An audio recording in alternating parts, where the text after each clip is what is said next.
When it comes to the music industry, artists should really wonder what it takes exactly to build a loyal fan base. With social media's impact on the music industry, it has been made possible for almost anyone's music to be heard.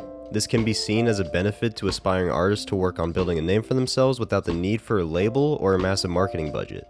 But with everyone in music taking note of this, every producer, singer, songwriter, and DJ has made it one of their top building blocks in their arsenal to keep up with trends and algorithms to build a following for their artistry. This has been proven to be a smart business move time and time again, but it can be seen from some of TikTok's biggest stars that it can result in a fast rise and even faster fall.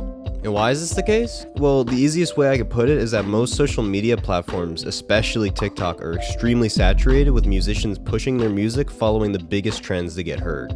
This plays into the short-term game of a single blowing up so massive that it is nearly impossible to meet the same expectations in the future, especially with how little time artists have to react when the internet very quickly moves on to the next big trendy song. That brings me to the subjects I plan on analyzing in this video. We're going to dive into a band that has been around since the social media era began, but didn't take the traditional route you see today to build their following and maintain it for upwards of 10 plus years. That band, you may ask? It's the one and only 21 Pilots.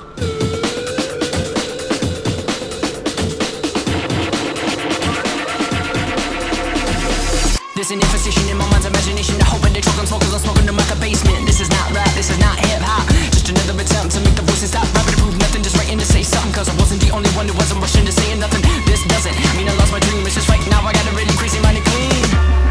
Gangsters don't cry, therefore I'm miss the eye, therefore I'm. And you may be curious, who are they and where did they come from? I want to give a little background to these guys in case you're not already familiar. Let me tell you a quick story on who 21 Pilots are and how they started and continued to grow into one of the most accomplished groups of the 2010s. The story starts with Tyler Joseph, a young kid from Columbus, Ohio that first got his start in music after receiving a keyboard as a Christmas gift from his mother. In 2007, Tyler would release his very first project titled No Fun Intended alongside his childhood friend Thomas, who helped with playing guitar on a few songs on the EP. After graduating high school, Tyler would commit to Ohio State University and would eventually meet Chris Salee while attending a party. Chris had built a recording studio inside of his house and asked Tyler if he would be interested in starting a band.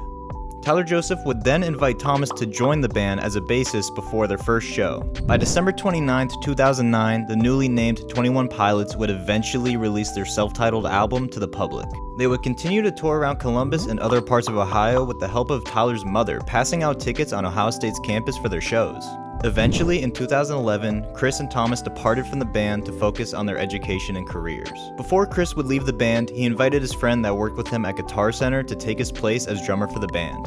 That man would be who we know now as 21 Pilots drummer today, Josh Dunn. Tyler Joseph and Josh Dunn will remain as the core foundation for the group from that day forward and will release their second project, Regional at Best, by the middle of 2011. And in April of 2012, they announced to their fans during a show that they had been signed by Fueled by Ramen, a subdivision of one of the biggest labels on earth, Atlantic Records. Because of people like you, grabbing people's attentions, we got signed to a label. From that point on, they would continue to drop consistently impressive albums such as Vessel, Blurry Face, the album that had boosted the duo into the mainstream, the critically acclaimed Trench, and their newest work to date, Scaled and Icy. In the last 10 years since being signed to Fueled by Ramen, the group has sold over 10 million albums across their entire discography, and numerous certifications and awards across all their work that'll give you a migraine. It's gonna literally be the intro.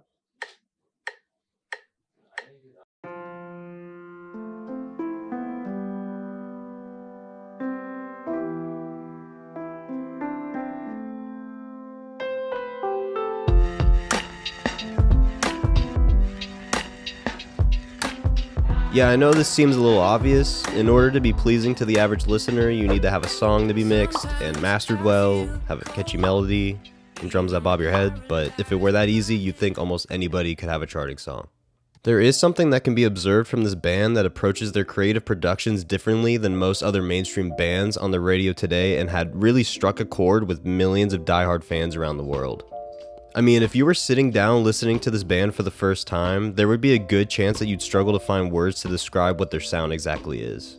From songs like Guns for Hands having elements of rock, electronic, and hip hop, they go as far as to include an unexpected taste of reggae leading into the bridge of the song.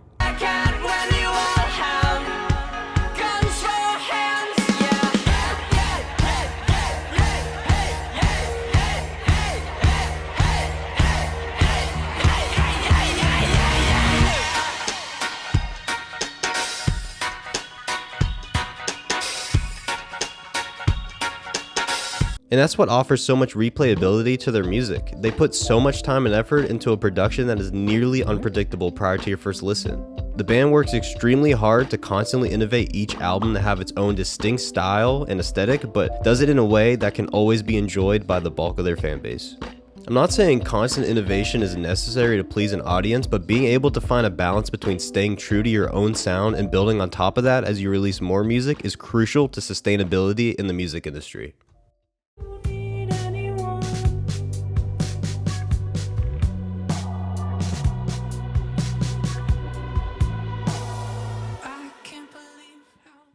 Now, I find this as one of the most interesting reasons Tyler and Josh have been able to turn their average fans into super fans, for lack of a better word.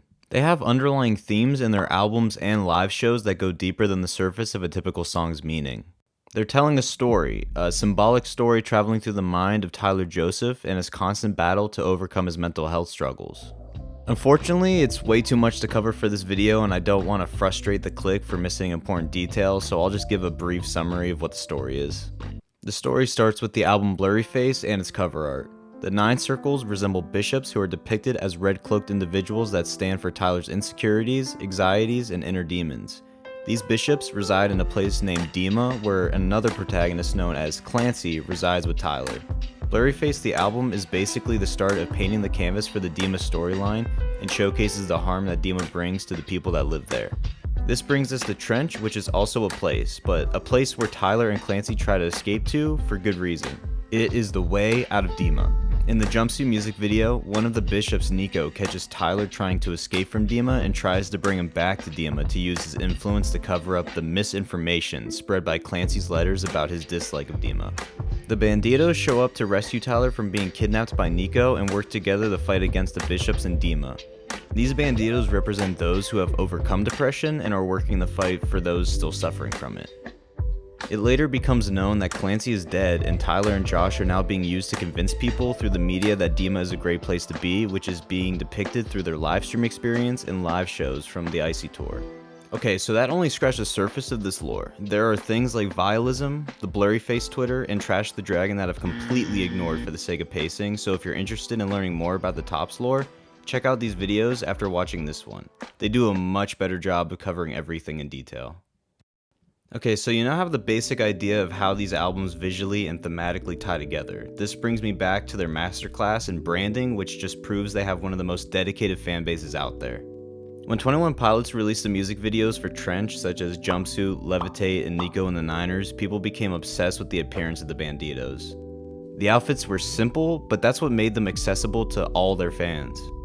It was easy to mimic because all you really needed was some green clothing and some yellow duct tape, and boom, you become one of the Banditos alongside Tyler to accompany him as he escaped Dima.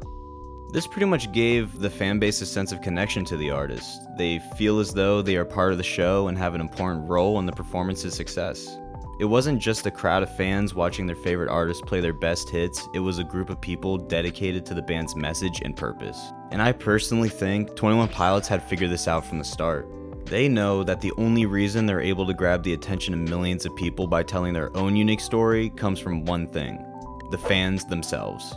The fans have become an integral part of the artist's creative process when working on new music and driving the Dima storyline in the right direction.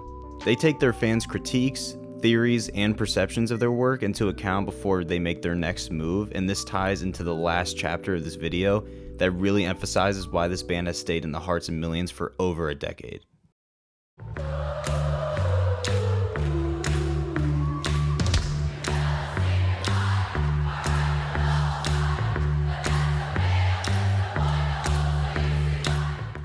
The band has been known to have a large number of dedicated fans attending numerous shows. There's a loyalty to the band's live performances that people attach themselves to, and that can be seen from specific moments they implement into every one of them. Just giving the chance for the audience to directly interact with the artist is a great way to build a strong bond with your fans.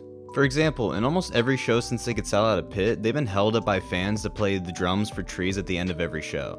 Even going as far as propping Josh's drums up while he plays a solo, and even in their most recent Icy tour, they've got the crowd to choreograph a light show during Mulberry Street. Just check out how sick this is. Are you ready? 1, 2, 3, right side.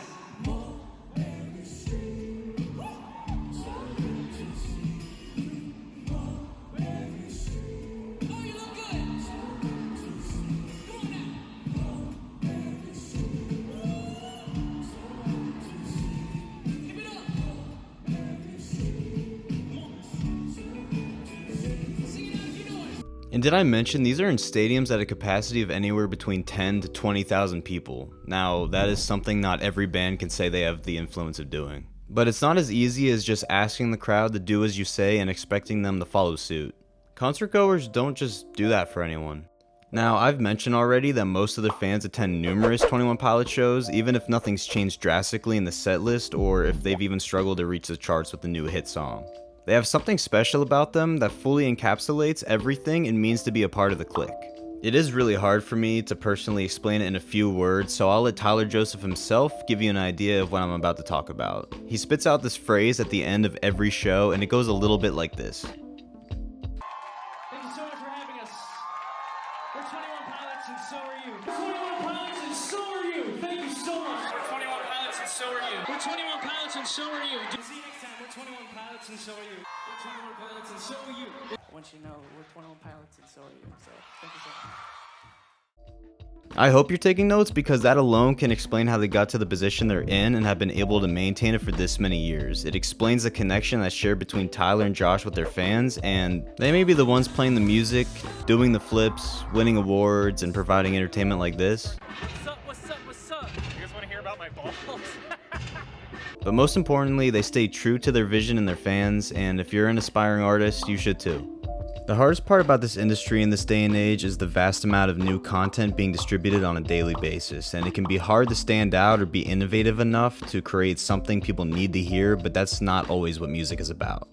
It's about community and creating a safe haven where artists and fans alike can feel as if they are one with the music and can truly kick back and feel as though they're in a place they belong, and I think that's what made this band special. It did to me, at least.